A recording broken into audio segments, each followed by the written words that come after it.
लगाओ, टाइम से आके अवैध धर्मांतरण रोकती है तो ठीक है, नहीं तो तोड़ डालो हड्डियां, तोड़ डालो शहर से। आप बर्दाश्त नहीं करना है। गांव तुम्हारा, जमीन तुम्हारे बाप दादा की, पादरी कैसे ले रहा, चेला कैसे ले रहा, तोड़ डालो सबको।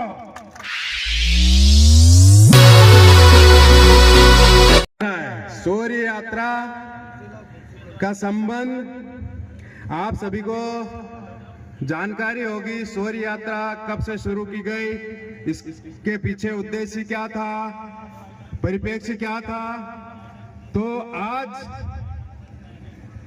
आप लोगों ने ध्यान में होगा कि राम जन्मभूमि जो आंदोलन था वो सफल हो गया है। वहां पे भव्य श्री राम मंदिर का जो निर्माण हुआ है, उस निर्माण से पहले कलंक था वहां पे।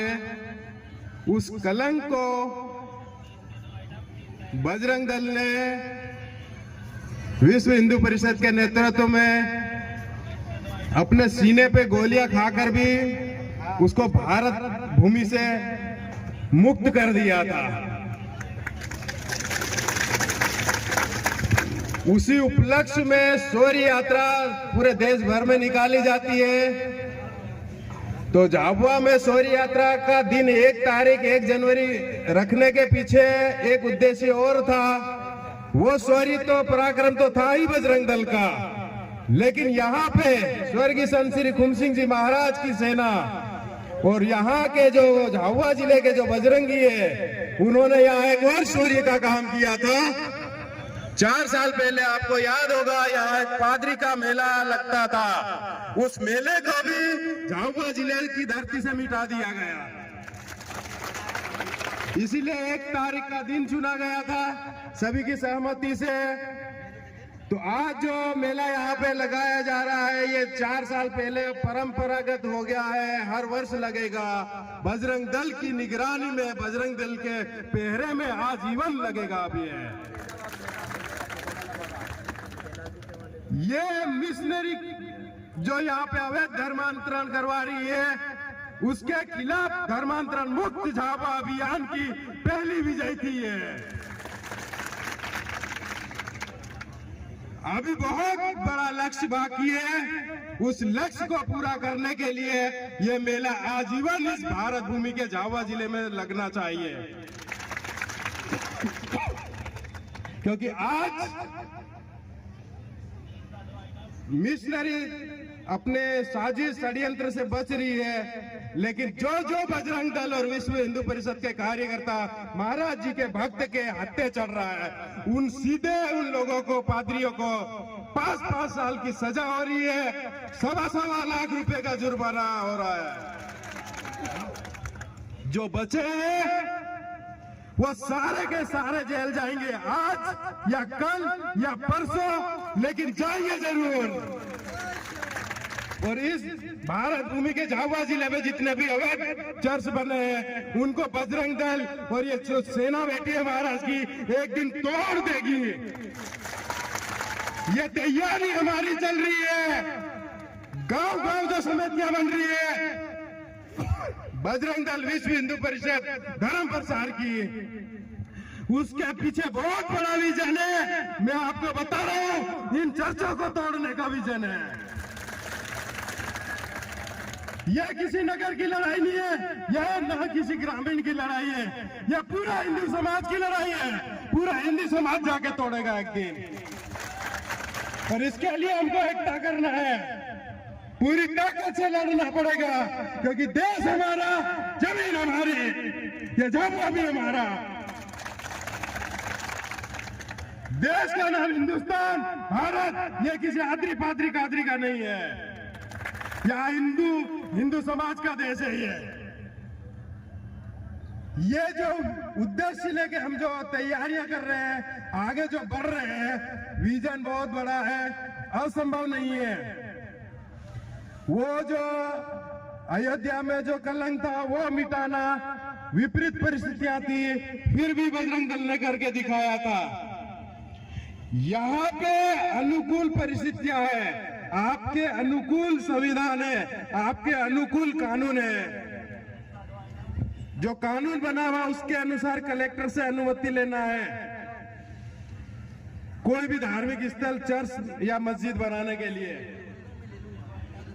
कलेक्टर इसलिए अथोराइज है, गवर्नमेंट ने रूल्स बना रखे हैं, लेकिन जिले में किसी भी चर्च के पास अभी तक कलेक्टर की अनुमति नहीं है, धर्मस्व विभाग की अनुमति नहीं है।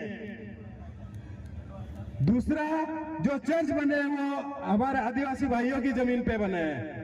आदिवासी जमीन पे तो चर्च बन ही नहीं सकता। धरती पे ऐसा कोई कानून नहीं है, ऐसा कोई संविधान में धारा नहीं है जो इनको सुरक्षा प्रदान करे। वहां तो प्रतिबंधित है। चर्च एक ईसाई कम्युनिटी है, एक ईसाई है, उसकी जाति ईसाई है, उसका धर्म ईसाई है, वो आदिवासी नहीं है। इसलिए आदिवासी की जमीन पे जो चर्च है वो क्रिश्चियन है और जमीन है नीचे वो आदिवासी की है, इसलिए कानून के अनुसार वो अवैध है। और जितने पादरी बने हैं जिले में, कानून के अनुसार ये कानून कहता है कि ईसाई बनने के लिए सबसे पहले मजिस्ट्रेट से अनुमति लेना है। एक कौन लेगा? जो गुरु है, ईसाई का धर्म गुरु है, वो लेगा कि मैं इस बंदे को हिंदू था अब इसको ईसाई बना रहा हूँ। एक वो व्यक्ति भी स्वेच्छा से अनुमति लेगा मजिस्ट्रेट से कि मैं अपनी खुशी से, आजादी से ईसाई बन रहा हूँ। 3 महीने की प्रक्रिया चलती है, दावे आपत्तियां आमंत्रित की जाती है। 3 महीने बाद अगर कोई विरोध नहीं होता तो उसको फिर कलेक्टर मजिस्ट्रेट लेवल से एक सर्टिफिकेट जारी होता है, उसमें लिखा जाता है कि ये क्रिश्चियन स्वेच्छा से बना है। क्रिश्चियन है मतलब वो अब हिंदू नहीं है, मतलब वो आदिवासी भी नहीं है। अब ये इस खेल को समझना है। जैसे मजिस्ट्रेट के पास ये लिखवाएगा मैं ईसाई हूं, उस दिन वो हिंदू नहीं रहेगा। तो हिंदू तो आदिवासी है, तो फिर वो आदिवासी तो रहेगा ही नहीं। तो वो एसटी मतलब आरक्षण, मतलब जमीन के नियम, जितने भी देश में जो एसटी को मिल जा रहे फायदे हैं, उससे वो बाहर होगा। कहां जाएगा? ईसाई कम्युनिटी में। इससे बचने के लिए वो मजिस्ट्रेट से अनुमति नहीं ले रहे हैं। लेकिन इसका एक फायदा है, क्योंकि अनुमति चर्च की नहीं है, अनुमति पादरी ने खुद भी विधिवत नहीं ली है, इसीलिए डंडे मारो। क्यों मारना है? क्योंकि गैर कानूनी धर्मांतरण कर रहे हैं, खुद भी गैर कानूनी ईसाई बने और अब अन्य हिंदू भाइयों को ईसाई बना रहे हैं। पुलिस प्रशासन अगर नहीं रोकती है, बजरंग दल हड्डियां तोड़ेगा। और तो ये मैं लेता हूं अपने ऊपर, हर गांव में समितियां बनाओ। 206 हड्डियां धरती पे कोई डॉक्टर जोड़े नहीं, ऐसे तोड़ना है। बहुत बर्दाश्त किया। गांव गांव गांव हमारा है, मतलब ये गांव हमारा है, किसी आदरी पादरी कादरी या ईसाई का नहीं है। कोई अनुमति नहीं है, कोई परमिशन नहीं है। अब डरना बंद, काम चालू करो गांव में। पुलिस को एक फोन लगाओ, टाइम से आके अवैध धर्मांतरण रोकती है तो ठीक है, नहीं तो तोड़ डालो हड्डियां, तोड़ डालो चर्च। आप बर्दाश्त नहीं करना है। गांव तुम्हारा, जमीन तुम्हारे बाप दादा की। पादरी कैसे ले रहा, चर्च कैसे ले रहा, तोड़ डालो सबको। 4 साल से बहुत कानून का पालन किया। अरे गैर कानूनी धर्मांतरण करने वाले पादरी कानून का पालन नहीं कर रहे, ईसाई मिशनरी संस्थाएं पालन नहीं कर रहे। हमने ठेका लिया है क्या कि अवैध धर्मांतरण होता रहेगा, अवैध चर्च बनते रहेंगे हमारे खानदान की जमीन पे, हिंदुस्तान की जमीन पे, और हम हाथ पे हाथ धर रख के बैठे रहेंगे क्या? नहीं होगा। अब ऐसा आक्रमण होगा। जो करना कर लो, तोड़ेंगे हड्डियां भी और अवैध चर्च भी। सीधा गणित है, किसी से नहीं डरना।